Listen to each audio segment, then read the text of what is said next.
ஓம்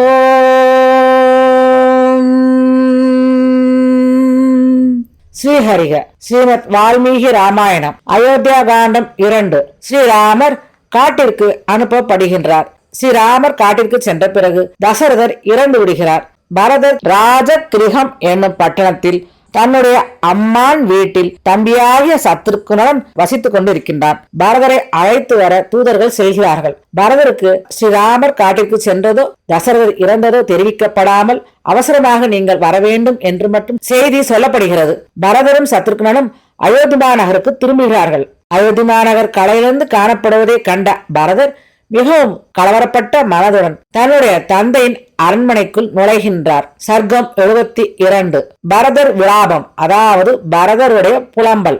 பரதர் தன்னுடைய தந்தையின் மாளிகைக்கு சென்று அங்கு தன்னுடைய தந்தையை காணாமல் உடனே தன்னுடைய தாயை தரிசிக்க தன்னுடைய தாயினுடைய மாளிகைக்கு செல்கிறார். கைகேயி தேவியார் தன்னுடைய புதல்வன் வெளியூரில் இருந்து வந்து சேர்ந்ததை கண்டு மிகவும் உள்ளம் பூரித்து தான் உட்கார்ந்திருந்த தங்க ஆசனத்தை விட்டு எழுந்து அவரை வரவேற்க அவருக்கு எதிராக சென்றார். தர்மாத்மாவான அந்த பரதர் தன்னுடைய வீட்டுக்குள் நுழைந்து அது ஒளியற்றதாக இருப்பதை கவனித்தார்.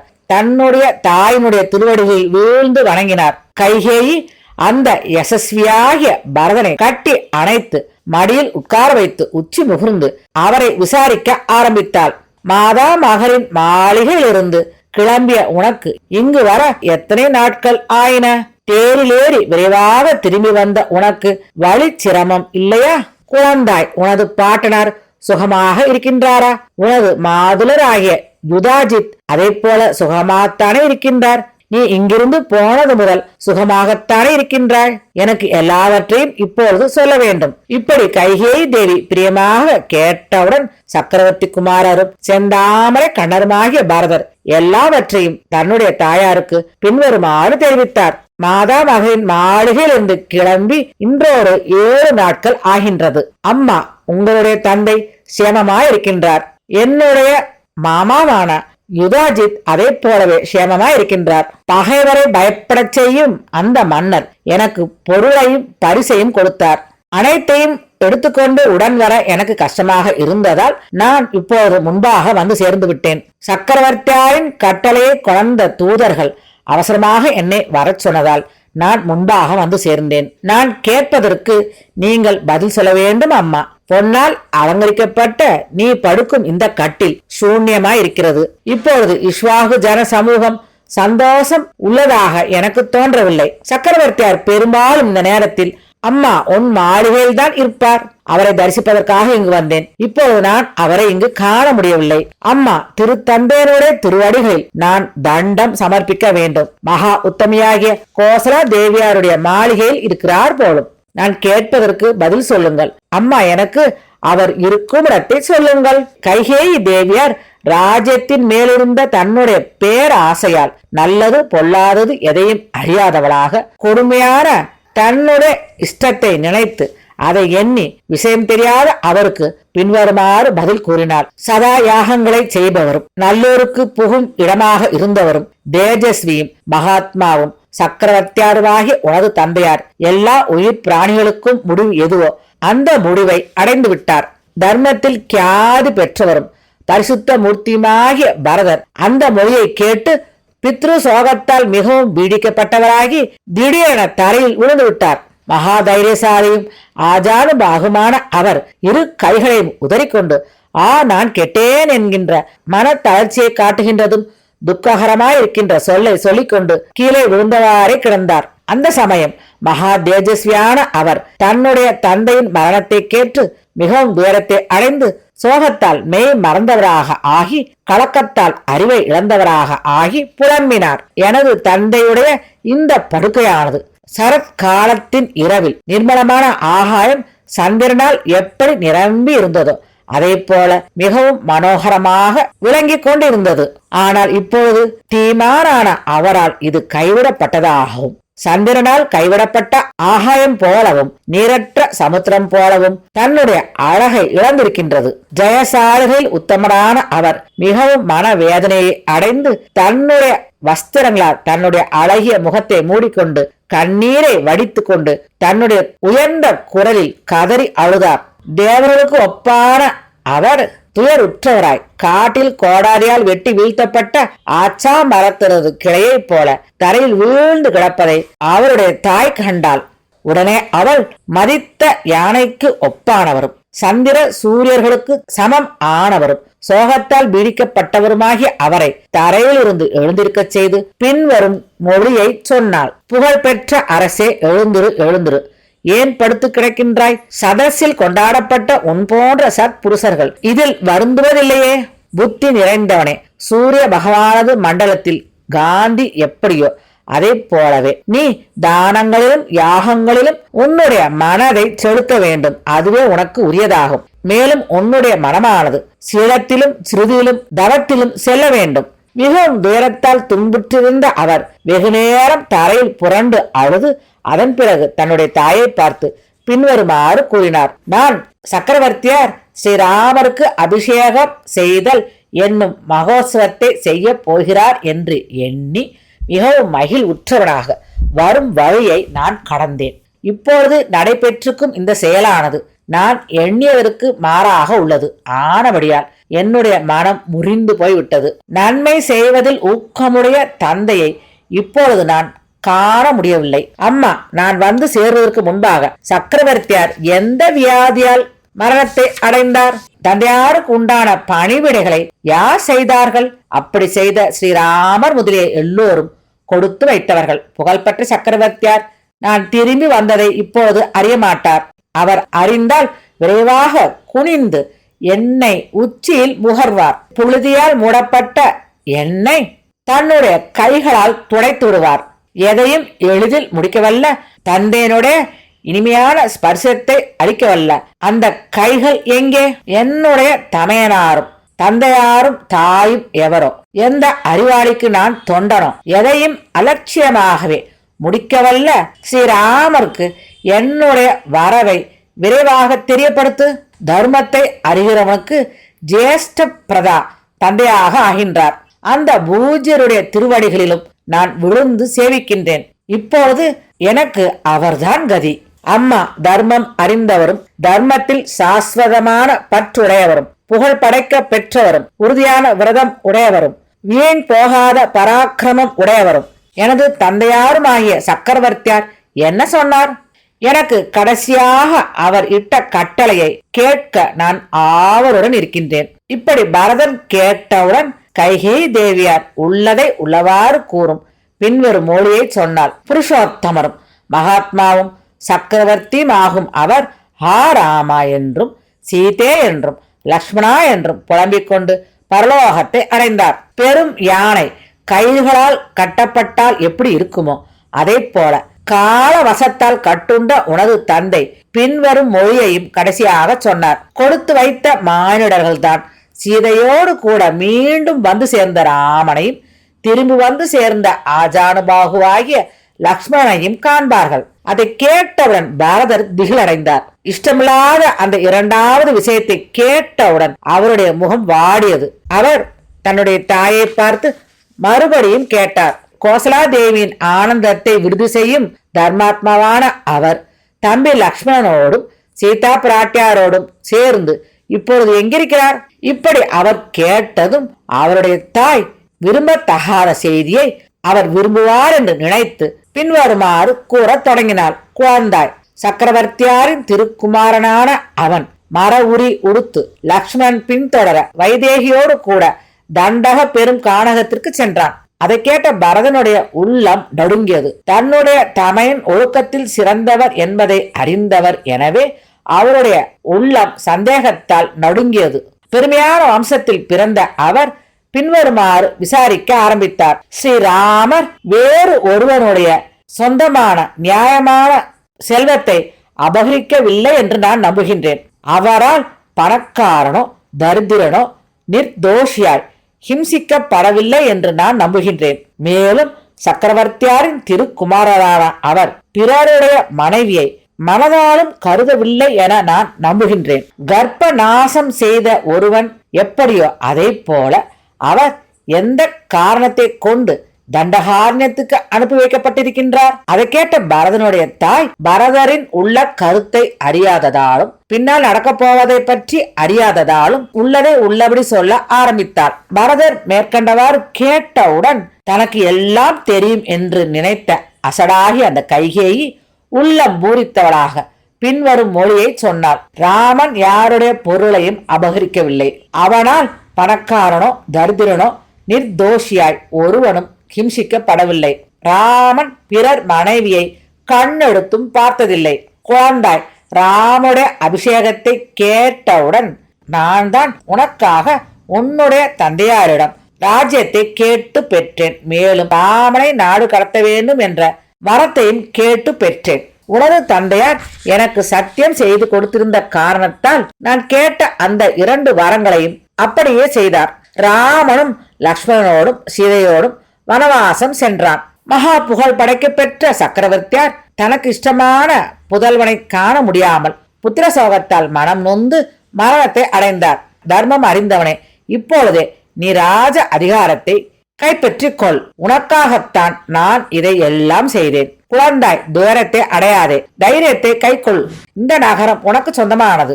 இந்த இடையூறு இல்லாத ராஜ்யமும் உனக்கே உரித்தானதாகும்.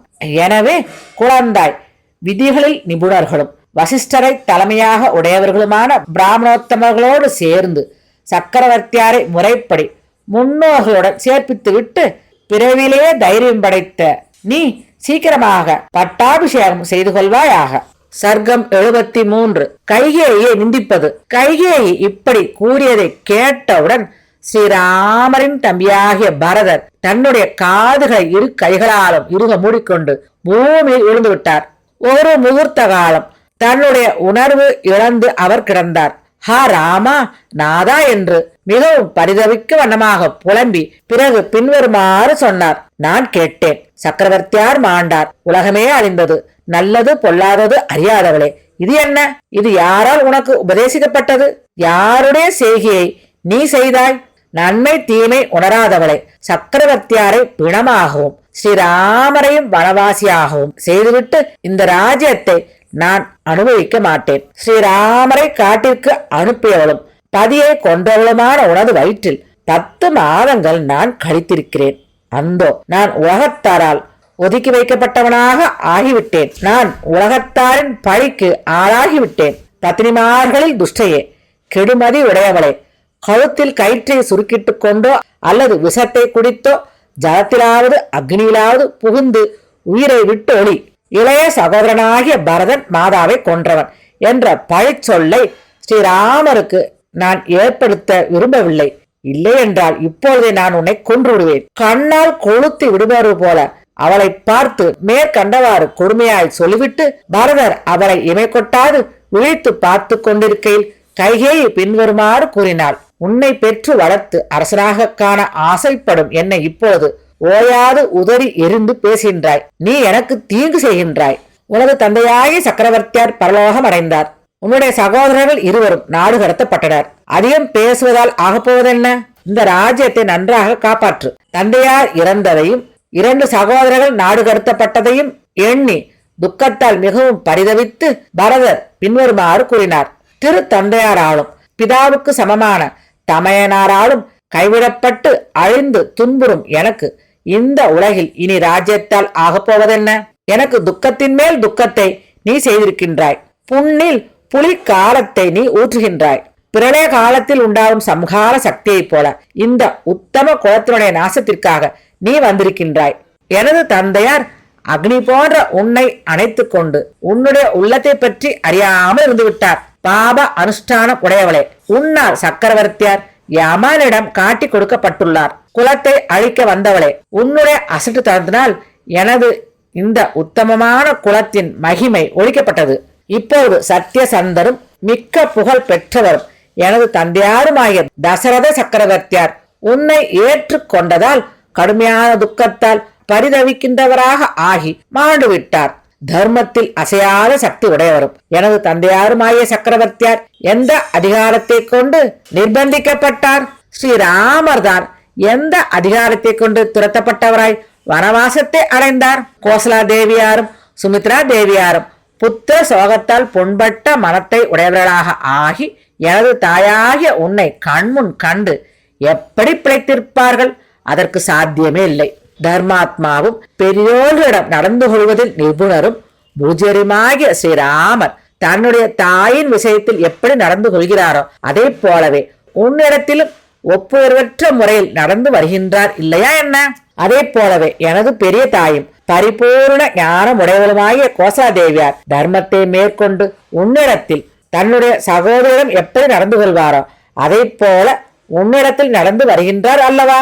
பாபத்தில் துணிந்து விட்டவளே, கோசலா தேவியாருடைய பரிசுத்த உள்ளம் படைக்கப்பெற்ற திருக்குமாரனை மர உரி உடுத்தவனாய் வனவாசத்திற்கு துரத்திவிட்டு எப்படி தூரத்தை அடையாமல் இருக்கின்றாய்? புண்ணியமளிக்கும் சேவை உடையவரும் எதிலும் ஜெயசாலியும் அந்த கரண சுத்தியுள்ள புகழ்பெற்ற அவரை மர உரி உடுத்தியவராய் ஓட்டிவிட்டு நீ எந்த பயனை காணப்போகிறாய்? ஸ்ரீராமர் விஷயத்தில் என்னுடைய மன ஓட்டத்தை உள்ளபடி அறியாதவளாக நீ இருக்கின்றாய். பேராசையுடைய உனக்கு ஸ்ரீராமரை பற்றி நான் என்னுடைய உள்ளத்தில் என்ன நினைக்கின்றேன் என்பதை அறிய முடியவில்லை என்று எண்ணுகின்றேன். அதனால்தான் இந்த ராஜ்யத்தை எனக்காக கேட்க வேண்டும் என்ற எண்ணம் உனக்கு உண்டாகி இருக்கின்றது. புருஷோத்தமராகிய ஸ்ரீராம லட்சுமணரை காணாதவனாகிய நான் ஒருவன் எந்த சக்தியின் வலிமையால் ராஜ்யத்தை காக்க துணிவேன்? மகா சக்திமானும் தர்மாத்மாவுமாகிய சக்கரவர்த்தியார் மேரு மலையானது மேரு மலையில் உள்ள வனத்தை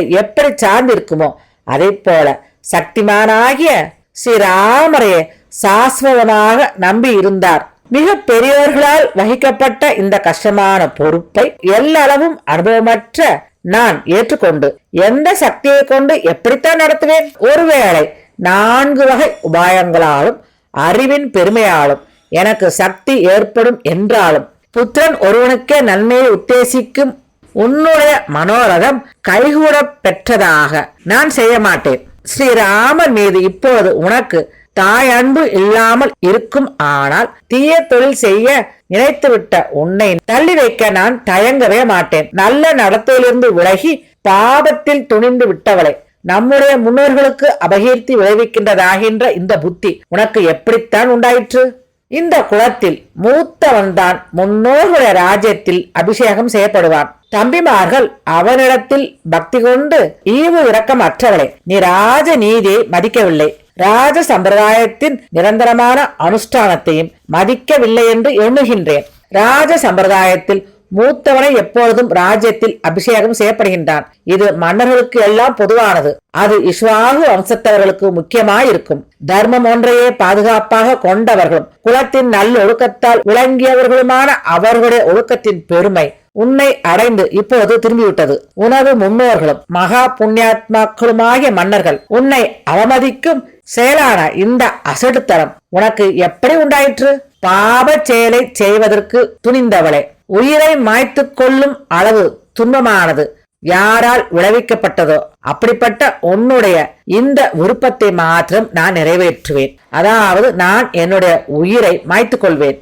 நான் இப்பொழுதே தோசரகிதரும் பந்து ஜன பேருமான தமையனாரை காட்டிலிருந்து திரும்பி அழைத்து வர போகின்றேன். இது உனக்கு இஷ்டமில்லாததாக இருந்தாலும் அதை நான் செய்ய போகின்றேன். ஸ்ரீராமரை நான் திரும்பி அழைத்து வந்ததும் மகத்தாகிய ஆத்ம பலம் வாய்ந்த அவருக்கு துணனாக மிகவும் சந்தோஷமான உள்ளத்தோடு பணிவிடை செய்வேன். மகாத்மாவாகிய பரதர் மேற்கண்ட விதமாக சொல்லி அன்பற்ற பல சொற்களை சொல்லி அவருடைய மனதை நோகச் செய்து முன்னிலும் அதிகமாக சோகத்தை அடைந்தார்.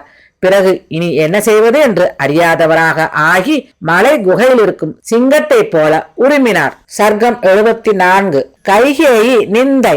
அதிக ஆவேசத்தால் ஆக்கிரமிக்கப்பட்ட பரதர் தாயான அவளை இகழ்ந்து பேசி மேலும் பின்வரும் சொல்லையும் சொன்னார். ஈவு இரக்கமற்ற தீய ஒழுக்கம் உடையவளே கைகேயி, இந்த ராஜ்யத்திலிருந்து ஓடி போய்விடு.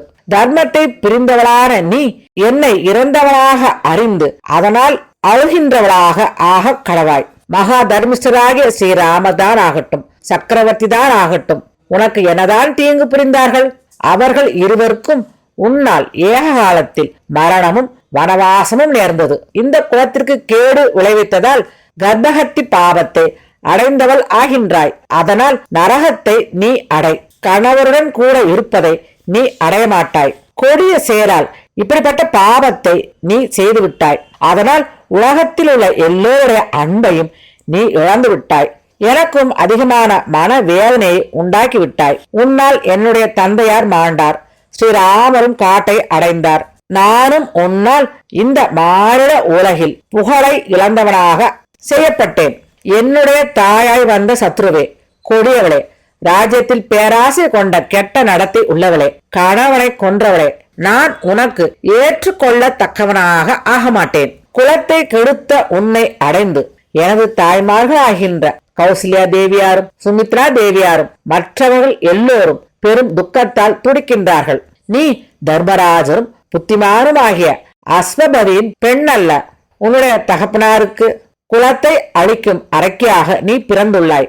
ஏனெனில் உன்னால் தர்மிஷ்டரும் எக்காலத்திலும் வீண் போகாத பராக்கிரமம் உடையவருமான ஸ்ரீராமர் காட்டிற்கு துரத்திவிடப்பட்டார்.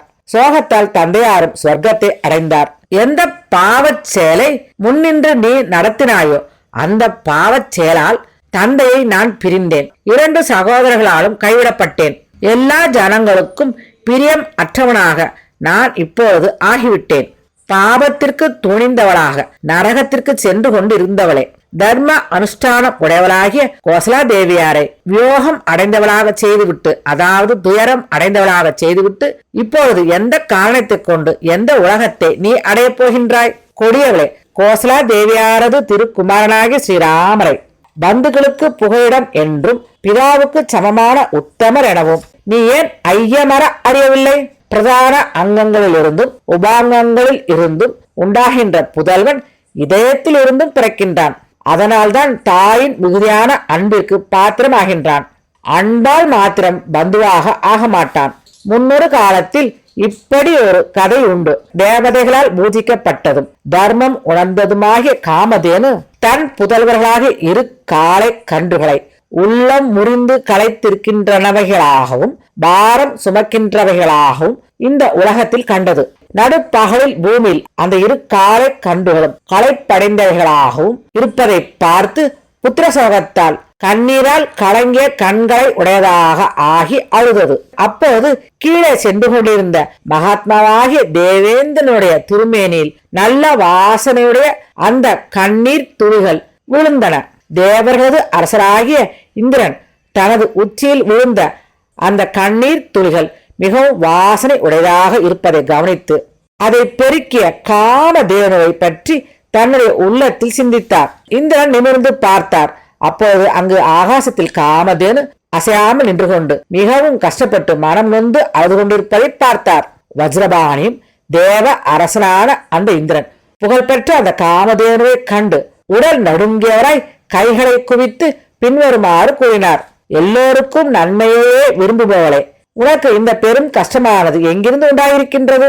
அதை நான் செய்யவில்லை என்று எண்ணுகின்றேன். இந்த சோகம் உனக்கு எதனால் உண்டானது? தெரிவிப்பாயாக.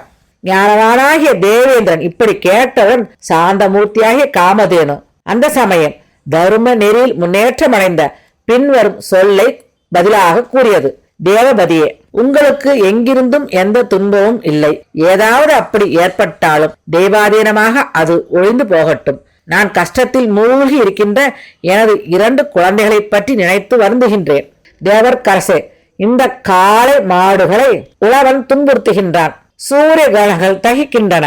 அவைகள் இழைத்து மிகவும் கஷ்ட தசையில் இருப்பதை நான் கவனித்தேன். புத்திரனுக்கு சமமான அன்பிற்கு பாத்திரமானது வேறு எதுவும் கிடையாது. ஆகையால் எனது சரீரத்திலிருந்து பிறந்த இவைகள் அதீத வேலையால் மிகவும் கஷ்டப்படுகின்றன. அதை கண்டு நான் மிகவும் வருந்துகின்றேன். இந்த சகல உலகமும் யாருடைய புத்திரர்களால் நிறைந்திருக்கின்றதோ அப்படிப்பட்ட அவள் அழுவதை கவனித்த இந்திரன் விருப்பமான புதல்வனை காட்டிலும் அருமையானது வேறு ஒன்று இல்லை என்று தனக்குள்ளே நினைத்து கொண்டார். ஒப்புயர்வுற்ற அனுஷ்டானம் உடையதும் புண்ணியமானதும் உத்தம குணங்களில் பற்று உடையதும் உலகை தாங்க வேண்டும் என்ற ஆசை உடையதும் ரட்சிக்கும் தன்மையை பிறவி குணமாக கொண்டதும் 1000 புதல்வர்களை உடையதுமான அந்த காமதேனு இப்போது மிகவும் துக்கப்படுகின்றது. அதே போல ராமனை விட்டு பிரிந்த அந்த கோசலா தேவியார் எப்படி உயிருடன் இருக்கப் போகின்றாள்?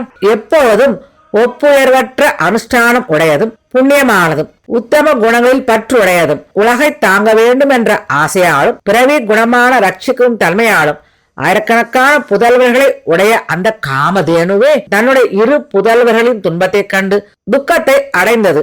அப்படி இருக்கும் பொழுது ராமனை விட்டு பிரிந்த அந்த கோசலா தேவியார் எப்படி உயிருடன் இருக்க போகின்றார்? ஒரே புதல்வனை பெற்றவளும் புண்ணிய செயல் உடையவளுமாகிய அவள் உன்னால் தன்னுடைய புத்திரனை விட்டு பிரிந்தவளாக ஆக்கப்பட்டாள். எனவே அந்த காரணத்தால் நீ இங்கு இருந்து கொண்டு சதா கஷ்டத்தை அனுபவிக்க போகின்றாய். நான் தந்தையாருக்கு எல்லா பூஜைகளையும் தமையனாரை கொண்டு செய்ய போகின்றேன். அவருடைய அன்பை வளர செய்வதற்கு என்ன செய்ய வேண்டுமோ அதை நான் செய்ய போகின்றேன். இதில் சந்தேகம் வேண்டாம். தேஜோமயமாக விளங்கும் கோசலா தேவியாரது திருக்குமாரனை இங்கு அழைத்து வர செய்ய போகின்றேன். மகரிஷிகள் வசிக்கும் காட்டிற்கு நான் தான் போக போகின்றேன். பாப செயலில் துணிந்துவிட்ட பாவியே, உன்னால் செய்யப்பட்ட இந்த பாபத்தினால் இந்த பட்டணத்து ஜனங்கள் நீரடைந்த தொண்டையுடன் என்னை பார்ப்பதை என்னால் சகிக்க முடியாது. இந்த அக்னியிலாவது நீ விழுந்து விடு. கழுத்தில் கயிறை சுருக்கிட்டு கொண்டாவது சா, இல்லை என்றால் நீயாகவே தண்டகாவனத்தில் புகுந்து விடு. உனக்கு வேறொரு கதி இல்லை. வீணாகாத பராக்கிரமமுடைய ஸ்ரீராமர் இந்த உலகை ஏற்றுக்கொண்ட பின் நானும் பாவம் ஒழிந்தவனாக மனோரதம் கைவிட பெற்றவனாக ஆவேன். இப்படி கூறிவிட்டு காட்டில் தோமரத்தாலும் அங்குசத்தாலும் ஹிம்சையுண்ட யானை போல மிகவும் கோபம் கொண்டவராக பாம்பு போல் சீறிக்கொண்டு தரையில் விழுந்து விட்டார். தரையில் விழுந்து கிடந்த சத்ருக்களை தவிக்க செய்யும் சக்கரவர்த்தி குமாரர் அந்த சமயம் சிவந்த கண்களை உடையவராகவும் களைந்த வஸ்திரத்தை உடையவராகவும் உற்சவத்தின் முடிவில் கலற்றி எரியப்பட்ட இந்தனுடைய துவஜம் என்பதை போல காணப்பட்டார். சர்க்கம் 75. பரத பிரதிஜை. பரதர் சத்தியம் செய்வது. மிகுந்த தைரியசாலியான அந்த பரதர் நெடுநேரம் சென்று தன்னுடைய சுய நினைவை அடைந்தார். பிறகு எழுந்து கண்ணீர் ததும்பிய தன்னுடைய இரு கண்களாலும் மன வேதனைப்பட்டு கொண்டிருக்கும் தன்னுடைய தாயை நிமிர்ந்து பார்த்து அதன் பிறகு மந்திரிமார்களின் முன்னிலையில் தாயை பற்றி பின்வருமாறு நிஷ்டூரமாக பேசினார். ராஜ்யத்தை ஒருபொழுதும் நான் பொருட்படுத்தவில்லை. தாயிடத்திலும் பேசவும் இல்லை. சக்கரவர்த்தியாரால் உத்தேசிக்கப்பட்டு இருந்தது எதுவோ அந்த அபிஷேகத்தை பற்றியே நான் ஒன்றும் அறிய மாட்டேன். நான் தூர தேசத்தில் சத்ருக்னனுடன் வசித்து வந்தேன் அல்லவா? ஸ்ரீராமருக்கும் லக்ஷ்மணனுக்கும் சீதா பிராட்டியாருக்கும் நாடு கடத்தப்படுதல் என்ற ஒரு செயல் ஏற்பட்டிருக்கிறது என்பதையும் அந்த மகாத்மாவிற்கு வனவாசம் என்பது ஏற்பட்டிருக்கின்றது என்பதையும் நான் அறியவில்லை. இப்படி கதறிய மகாத்மாவான பரதருடைய குரலை கோசலா தேவியாரும் சுமித்ரையும் கேட்டார்கள். பிறகு கோசலா தேவியார் சுமித்ரையை பார்த்து பின்வருமாறு கூறினார். கொடிய செயலையுடைய கைகேயினுடைய புதல்வனாகிய பரதன் வந்திருக்கிறான். முன் ஆலோசனை உடைய அந்த பரதனை நான் பார்க்க வேண்டும். கோசலா தேவியார் ஒலி குன்றியவளாகவும் அழுக்கடைந்தவளாகவும் தள்ளாதவளாகவும் உடல் நடுங்கியவளாகவும் அறிவிழந்தவளாகவும் இருந்தாள். அவள் மேற்கண்டவாறு சுமித்ரையிடம் சொல்லிவிட்டு பரதர் எங்கிருந்தாரோ அந்த இடத்திற்கு புறப்பட்டு சென்றாள். அதே சமயத்தில் ஸ்ரீராமருடைய தம்பியாகிய பரதரும் சத்ருக்னனுடன் அந்த இடத்திலிருந்து கோசலா தேவியாரது இருப்பிடத்திற்கு புறப்பட்டு வந்து கொண்டிருந்தார். அந்த சமயம் துக்கப்பட்டு அழுது கொண்டிருந்த சத்ருக்னரும் பரதரும் கஷ்டத்தால் மன வேதனைற்று அறிவிழந்து கீழே விழுந்து அழுது கொண்டிருக்கும் நல்ல மனதையுடைய உத்தமையாகிய கோசலா தேவியாரை வழியில் கண்டு உடனே அவருக்கு அருகில் சென்று கட்டி அணைத்துக் கொண்டார்கள். மிகவும் மனவேதனைப்பட்டு கொண்டிருந்த கோசலா தேவியார் பரதரை பார்த்து பின்வருமாறு ஏசினாள். கைகேயினுடைய கொடிய செயலால் ராஜ்யத்தில் ஆசை கொண்ட உனக்கு ராஜ்யமானது எந்தவித இடையூறும் இல்லாமல் ராஜ்யமானது மிகவும் விரைவாக உனக்கு கொடுக்கப்பட்டிருக்கிறது. என்ன ஆச்சரியம்! கொடிய எண்ணமுடைய கைகேயி எனது திருக்குமாரனை மரவுரி உடுத்தச் செய்து வனவாசத்திற்கு அனுப்பிவிட்டு இங்கு என்ன நல்லதை காண்கிறாள்? கைகேயி என்னையும் எனது பொன்மேனி உடையவனும் மிக்க புகழ் பெற்றவனுமான புதல்வன் எங்கே இருக்கிறானோ அந்த இடத்திற்கு இப்பொழுதே அனுப்பிவிட தீர்மானிக்க வேண்டும். இல்லையென்றால் நானே சுமித்ரையுடன் ஸ்ரீராமன் எந்த இடத்தில் இருக்கிறாரோ அந்த இடத்திற்கு நித்திய அக்னிஹோத்திர அக்னியை நானாகவே எடுத்துக்கொண்டு என்னுடைய இஷ்டம் போல் அங்கே போய்விடுகின்றேன். இதிலும் சிறந்தது என்னவென்றால் இப்பொழுது எந்த இடத்தில் எனது புருஷோத்தமனாகிய புதல்வன் தவத்தை புரிந்து கொண்டிருக்கின்றானோ அந்த இடத்திற்கு நீயே என்னை அழைத்து போக முடிவு செய்வாயாக. ஏனென்றால் கைகேயினால் தன தானியங்கள் நிரம்ப பெற்றதும் யானை குதிரை ரதங்கள் இவைகளால் நிறைய பெற்றதுமாகி இந்த மகத்தாகிய ராஜ்யமானது உனக்கு கொடுக்கப்பட்டுள்ளது. புண்ணில் ஊசியை கொண்டு குத்துவது போல மேற்கண்ட விதமாக பல நிஷ்டூர சொற்களை கொண்டு மிகவும் இகழ்ந்து பேசப்பட்ட பாபரகிதராகிய பரதர் மிகவும் துன்புற்றார். உடனே அவர் புண்பட்ட மனத்தை உடையவராகி பலவாறு புலம்பி தன்னுடைய சுய நினைவை இழந்து அவளுடைய திருவடிகளில் விழுந்தார். அதன் பிறகு மூர்ச்சை தெளிந்து எழுந்து நின்றார். பரதர் கைகளை குவித்த வண்ணம் பல கஷ்டங்களால் துன்புற்றவளாய் மேற்கண்டவாறு பேசிய அந்த கோசல தேவியாரை பார்த்து பின்வருமாறு கூறினார். ஆரியே, ஒன்றும் அறியாத நிரபராதியாகி என்னை ஏன் பகைக்கின்றீர்? ஸ்ரீராமரிடத்தில் எனது அத்தியந்த சஞ்சலமற்ற பக்தியை நீங்கள் அறிவீர்கள். சத்தியசந்தரும் புண்ணியாத்மாக்களில் உத்தமருமாகி பெரியவர் யாருடைய விருப்பத்தின் பேரில் சென்றாரோ, அதாவது யாருக்காக இந்த ராஜ்யத்தை விட்டு கொடுத்து விட்டு சென்றாரோ அவனுக்கு தனக்கு என்று கூறுகிறார். அப்படிப்பட்டவனுடைய புத்தி சாஸ்திர அனுகுணமாய் செய்யப்பட்டதாய் ஒருபொழுதும் உண்டாக வேண்டாம். யாருடைய விருப்பத்தின் பேரில் பெரியவர் சென்றாரோ அவன் பாபிகளுக்குரிய அடிமைத்தனத்தை அடையட்டும். சூரியன் முன்னிலையில் ஜலமல விசர்ஜனம் செய்யட்டும். உறங்கும் பசுவையும் காலால் உதைக்கட்டும். பெரியவர் யாருடைய விருப்பத்தின் பேரில் சென்றாரோ அப்படிப்பட்ட அவன் அந்த காரணத்தால் பிராணிகளை தன் பிள்ளைகளைப் போல ஒரு மன்னன் பரிபாலித்துக் கொண்டிருக்கையில் அவனுக்கு அநியாயமாய் தீங்கு செய்யட்டும். யாருடைய விருப்பத்தின் பேரில் பெரியவர் சென்றாரோ, ஒரு எஜமானன் கூலி ஆளிடத்தில் கஷ்டமாகிய தொழிலை கூலி கொடுக்காமல் செய்வித்துக் கொள்கின்றானோ அப்படிப்பட்ட எஜமானனுக்கு எந்த பாவம் உண்டாகுமோ அது இவனுக்கும் ஏற்படட்டும்.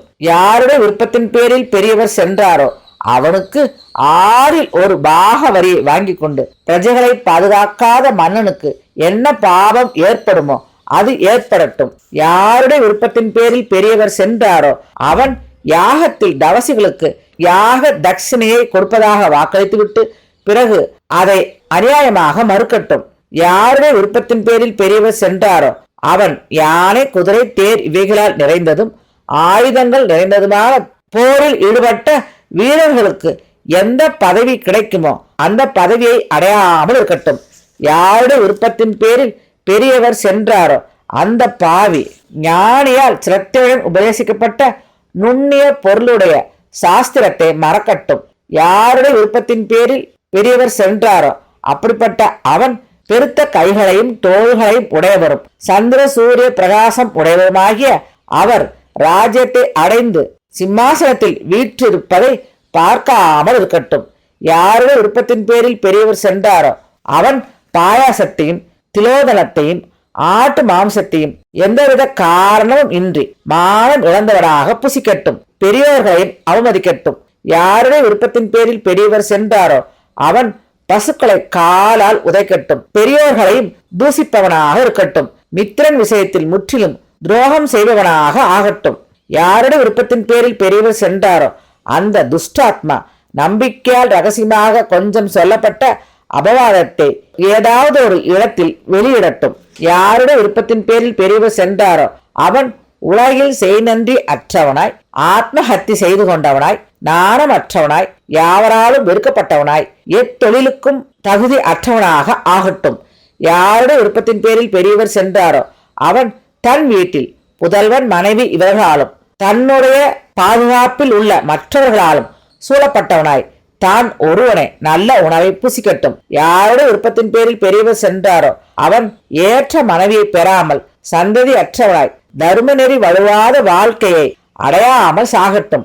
யாருடைய விருப்பத்தின் பேரில் பெரியவர் சென்றாரோ அவன் தன்னுடைய ஆயுளை பூர்ணமாக அடையாமல் துயர் உற்றவனாய் தன் மனைவியினிடத்தில் தன்னுடைய சந்ததியை காணாமல் போகட்டும். அதாவது அவனுக்கு குழந்தை பிறக்காமல் போகட்டும். அரசன், ஸ்திரீ, குழந்தை, கிழவர் இவர்களை கொன்றால் என்ன பாவம் ஏற்படுமோ அந்த பாவத்தையும் காப்பாற்ற வேண்டியவர்களை கைவிடுவதால் என்ன பாவம் உண்டாகுமோ அந்த பாவத்தையும் அடையட்டும். யாருடைய விருப்பத்தின் பேரில் பெரியவர் சென்றாரோ அவனுக்கு அரைக்காலும் கல் மாமிசம் இவைகளாலும் விஷத்தாலும் வரும் வருமானத்தை கொண்டு எல்லா காலத்திலும் தான் காப்பாற்ற வேண்டியவர்களை காப்பாற்றட்டும், அதாவது இழி தொழில் செய்யும் பிறவி உண்டாகட்டும் என்று கூறுகிறார். எவனது விருப்பத்தின் பேரில் பெரியவர் சென்றாரோ அவன் குரூரமாகிய எதிரிகளுடன் போர் செய்து கொண்டிருக்கும் போது பயந்து புறமுதுகிட்டு ஓடி அந்த எதிரிகளால் கொல்லப்படட்டும். யாருடைய விருப்பத்தின் பேரில் பெரியவர் சென்றாரோ அவன் இந்த பூமியில் கிழிந்த ஆடை உடுத்தியவனாய், கையில் கப்பரை ஏந்தி பிச்சை எடுப்பவனாய், பேய் பிடித்தவன் போல் சுற்றி திரியட்டும். யாருடைய விருப்பத்தின் பேரில் பெரியவர் சென்றாரோ அவன் குடியிலும் பெண்களிடத்திலும் சூதாட்டங்களிலும் எப்பொழுதும் அசைக்காத பற்று கொண்டவனாக காம குரோதங்களில் ஈடுபட்டவனாய் ஆகட்டும். அதாவது எல்லா பாவத்தொழிலும் செய்யும் இழி பிறவி அவனுக்கு கிடைக்கட்டும் என்று கூறுகிறார். யாருடைய விருப்பத்தின் பேரில் பெரியவர் சென்றாரோ அவனுக்கு தர்மத்தில் மனம் செல்ல வேண்டாம், அதர்மத்தில் அவனுடைய மனம் குடிகொள்ளட்டும். தகுதியற்றவருக்கு உதவி செய்பவனாக ஆகட்டும். யாருடைய விருப்பத்தின் பேரில் பெரியவர் சென்றாரோ அவன் சேர்த்து வைத்த ஆயிரக்கணக்கான பற்பல பொருள்கள் திருடர்களால் அழியட்டும். யாருடைய விருப்பத்தின் பேரில் பெரியவர் சென்றாரோ அவனுக்கு 2 சந்திகளில் உறங்குபவனுக்கு என்ன பாவம் ஏற்படும் என்று விதிக்கப்பட்டிருக்கின்றதோ அந்த பாவம் ஏற்படட்டும். கொல்லியை வைப்பவனுக்கு என்ன பாவம் ஏற்படுமோ, குரு பத்னியை புணர்ந்தவனுக்கு என்ன பாவம் ஏற்படுமோ, நம்பிக்கை துரோகம் செய்பவனுக்கு என்ன பாவம் ஏற்படுமோ அந்த பாவத்தை இவன் அடையட்டும். யாருடைய விருப்பத்தின் பேரில் பெரியவர் சென்றாரோ, அதாவது யாருடைய தூண்டுதலின் பேரில் ஸ்ரீராமர் வனவாசம் சென்றாரோ அவன் தேவதைகளுக்கும் பித்ருக்களுக்கும் அதே போல தாய் தந்தையருக்கும் தன்னுடைய பணிவிடையை செய்ய வேண்டாம். யாருடைய அனுமதியின் பேரில் பெரியவர் சென்றாரோ அவன் புண்ணியாத்மாக்களுடைய லோகத்தில் இருந்தும் புண்ணியாத்மாக்களுடைய புகழில் இருந்தும் அதே போலவே நன்கு அனுஷ்டிக்கப்பட்ட கர்மாவில் இருந்தும் சீக்கிரத்தில் இப்பொழுதே நழுவி விடட்டும். யாருடைய அனுமதியின் பேரில் ஆஜானுபாகவும் விசால மார்பு உடையவருமாகிய அந்த பெரியவர், அதாவது ஸ்ரீராமர் சென்றாரோ அவன் மாதாவிற்கு தன்னுடைய பணிவிடையை செய்யாமல் அனர்த்தத்தில் உழலட்டும். யாருடைய விருப்பத்தின் பேரில் பெரியவர் சென்றாரோ அவன் பல புதல்வர்களை உடையவனாகவும் தரித்திரனாகவும் எப்பொழுதும் தூரத்தில் இருப்பவனாகவும் ஜுரரோகத்தோடு இருப்பவனாகவும் ஆகட்டும். யாருடைய விருப்பத்தின் பேரில் பெரியவர் சென்றாரோ அவன் துதி செய்பவர்களாய், கஷ்ட தசையில் இருப்பவர்களாய், மேல் நோக்கிய கண்களை உடையவர்களாய், யாசிப்பவர்களுக்கு வாக்களித்துவிட்டு அவர்களுக்கு எதையும் செய்யாமல் இருப்பவனாக ஆகட்டும். யாருடைய விருப்பத்தின் பேரில் பெரியவர் சென்றாரோ அந்த துஷ்டன் ருது ஸ்நானம் செய்தவரும் ருதுகால தர்மத்தை அனுஷ்டிக்கும் உத்தமமான பத்தினியை விட்டு விலகட்டும். யாருடைய விருப்பத்தின் பேரில் பெரியவர் சென்றாரோ அந்த தர்மத்தில் பற்றற்ற மூடன் தன்னுடைய தர்ம பத்தினியை விலக்கிவிட்டு பிறர் மனைவியை உபயோகிப்பவனாக ஆகட்டும். யாருடைய விருப்பத்தின் பேரில் பெரியவர் சென்றாரோ அவன் சந்ததியற்ற அந்தணனுக்கு என்ன பாவம் உண்டாகுமோ அதையே அடையட்டும். யாருடைய விருப்பத்தின் பேரில் பெரியவர் சென்றாரோ அவன் குடிக்கும் தண்ணீரை அசுத்தம் ஆக்குபவனுக்கும் விஷம் கொடுப்பவனுக்கும் என்ன பாவம் ஏற்படுமோ அதை அந்த ஒருவனே சுமக்கட்டும். யாருடைய விருப்பத்தின் பேரில் பெரியவர் சென்றாரோ அவன் மனம் தடுமாறியவனாய் பிராமணனுக்கு சித்தமாக்கப்பட்ட பூஜையை கெடுக்கட்டும். புதிதாக போட்ட கன்றையும் பசுவையும் கறக்கட்டும். யாருடைய விருப்பத்தின் பேரில் பெரியவர் சென்றாரோ குடிப்பதற்கு தண்ணீர் தன்னிடம் இருக்கும் பொழுது அதிக தாகத்துடன் மற்றொருவன் வந்து தண்ணீர் கேட்டால் அதற்கு தன்னிடம் தண்ணீர் இல்லை என்று பொய் சொல்லி ஏமாற்றுபவன் எப்படிப்பட்ட பாவத்தை அடைகிறானோ அப்படிப்பட்ட பாவத்தை அவன் அடையட்டும். யாருடைய விருப்பத்தின் பேரில் பெரியவர் சென்றாரோ அவன் வாத பிரதிவாதிகள் விவாதம் செய்து கொண்டிருக்கையில் நியாயத்தை கண்டும் அதன்படி நடக்காமல் பாரபட்சம் அனுஷ்டிக்கும் நீதிமான் அடையக்கூடிய பாவத்தை அடையட்டும். சக்கரவர்த்தி குமாரனான பரதர் கணவரையும் புதல்வனையும் பிரிந்து மனம் நொந்திருந்த கோசலா தேவியாரை பார்த்து மேற்கண்டவாறு கூறி தேற்றிக்கொண்டே பூமியில் விழுந்தார். என்ன கஷ்டம்! கோசலா தேவியார் அபூர்வமான சபத சொற்களை மேற்கண்டவாறு உறுதிமொழியாக கூறிக்கொண்டு அறிவிழந்தவராகவும் அதிக சோகத்தாலும் தவித்துக் கொண்டிருந்த பரதரை பார்த்து அந்த கோசலா தேவியார் பின்வருமாறு கூறினார். குழந்தாய், இப்பொழுது என்னுடைய மனவேதனை முன்னை விட அதிகமாக ஏற்படுகிறது. நீ சபத சொற்களை கொண்டு உறுதி கூறுகிறாய், அது என்னுடைய உயிரையே வாட்டுகின்றது. இயற்கையாகவே நல்ல குணம் வாய்க்க பெற்ற எனது குழந்தாய், தெய்வ அனுகிரகத்தால் உனது உள்ளம் தர்மத்திலிருந்து விலகாமல் இருக்கின்றது. உன்னுடைய சத்தியத்தை வீணாக்காதவனாய் புண்ணியாத்மாக்களுடைய உலகங்களை நீ அடைவாயாக. ஆஜானுபாகவும் தமையனாரிடம் அசஞ்சல பக்திமை பூண்டவருமான பரதரிடம் மேற்கண்டவாறு சொல்லிய கோசலாதேவியார் அவரை மடி மீது எடுத்து வைத்துக் கொண்டு கட்டி அணைத்து மிக அதிக மனவேதனைப்பட்டு கொண்டு கதறி அழுதாள். மேற்கண்டவாறு துயரத்துடன் கூடிய மகாத்மாவான அவரது மனமானது அந்த சமயத்தில் ஏற்பட்ட கஷ்டத்தாலும் அதீத சோகத்தாலும் தடுமாற்றம் அடைந்ததாக ஆனது. தர்மத்தை பேசிக்கொண்டு மெய்மறந்து அறிவிழந்து தரையில் அடிக்கடி விழுந்து பெருமூச்சு எரிந்து கொண்டிருந்த பரதருக்கு அந்த இரவு தூரமாக கழிந்தது.